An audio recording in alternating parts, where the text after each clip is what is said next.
معمولا افراد جویای کار باید به این امر توجه کنند که برای جستجو کردن کار باید مهارت‌هایی یا توانایی‌هایی رو در خودشون سراغ داشته باشن.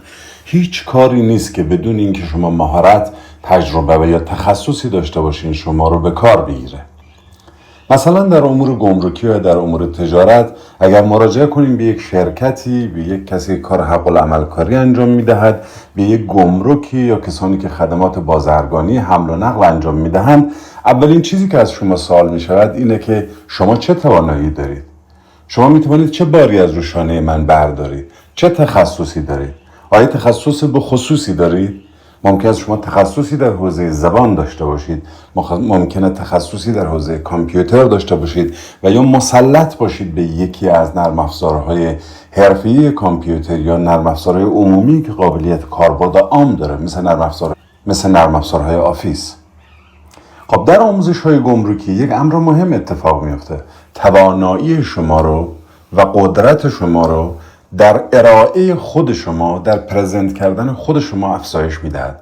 موقعی شما به صورت تخصصی کلاس‌های گمرکی رو بگذرونین، موقعی که بلد باشین یک اظهارنامه رو بشناسین، یک اظهارنامه رو تکمیل کنین، بتوانین یک ثبت سفارش رو از 0 تا 100 عملیاتش رو انجام بدین، قوانین و مقررات رو بدونین، مجوزها رو اطلاع داشته باشین، سیستم‌های اخذ اینا رو بدونین یا مسیر اخذ این رو بدونین، در بسیاری از شرکت‌ها به شما نیاز خواهند داشت و ورود به کار تجارت از مرحله اولیه حتما نیاز به پول بالایی ندارد.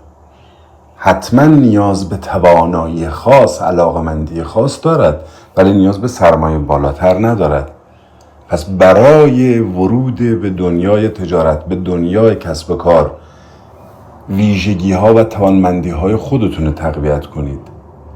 روی توانمندی شخصی خود شما تمرکز کنید و این کار فراهم نمی شود یا با عمل یا با شرکت در کلاس‌های مختلف یا در کنار کسانی که کار انجام می دهند قرار بگیرید و برای حتی قرار گرفتن در کنار کسانی که کار خاص انجام می دهند شما نیاز به مهارت‌های پایه دارید. توصیه اینه که حتما مهارت‌های پایه رو در حوزه کسب و کار، در حوزه تجارت و در حوزه گمرک بیاموزید.